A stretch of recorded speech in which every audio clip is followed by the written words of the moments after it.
မြတ်စွာဘုရားကိုယ်တိုင်ကဘဝနဲ့ပတ်သက်တဲ့ဓမ္မအတွေးတွေကိုတွေးဖို့ရလမ်းညွှန်မှုပြုထားတယ်ဆုံးမဩဝါဒပေးထားတယ်အသက်အရွယ်ကြီးတဲ့ပုဂ္ဂိုလ်တွေတွေ့ရင်ငါလည်းပဲတနေ့အိုးမှာပဲအိုခြင်းသဘောတရားကိုငါလည်းမလွန်မြောက်နိုင်သေးဘူးဆိုတဲ့အတွေးလေးကိုတွေးထားပါမတွေးပဲမနေပါနဲ့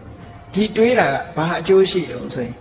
ငါငယ်သေးတယ်ဆိုတဲ့မာမနတက်ကြွမှုတွေကိုချိုးနှိမ်ပြီးတာဖြစ်ပါတယ်ဒီလိုတွေးလိုက်တာနဲ့ငယ်သေးတယ်ဆိုတဲ့ငယ်မှန်တစ်ခုဟာလန်းဆန်းတက်ကြွခြင်းမရှိတော့တနေ့ကျငါဒီလိုဖြစ်အောင်ပါလို့ဆိုရင်တံဝေကအသိစိတ်ကလေးကိုပေးပေးတယ်ငယ်မှန်တက်တော့ဘာဖြစ်လဲဆိုရင်ငယ်သေးတယ်လှုပ်ချင်အောင်လှုပ်မယ်ပျော်မယ်ပါမယ်နော်ဒီလိုဟာမျိုးဖြစ်လာတတ်တယ်မမှန်ကန်ကန်တွေးတတ်တဲ့အခါကျတော့ဘာဖြစ်လာတော့မโอเคတော့ငါကောင်းတာတွေလုံးမဖြစ်မယ်တနေ့ကျတော့ငါအိုးလာလိမ့်မယ်အိုးတဲ့အခါမှာတရားဓမ္မတွေကျင့်နိုင်မှာမဟုတ်ဘူးငယ်တုန်းကလုံးမပဲလို့ဆိုတဲ့ကောင်းမြတ်တဲ့အတွေးတွေဝင်လာလို့အကျိုးရှိရရှိချောင်းအသိပညာရက်တွေတတိတရားတွေရရှိပြီးတော့လာနိုင်တယ်ဒီလိုဆိုတာ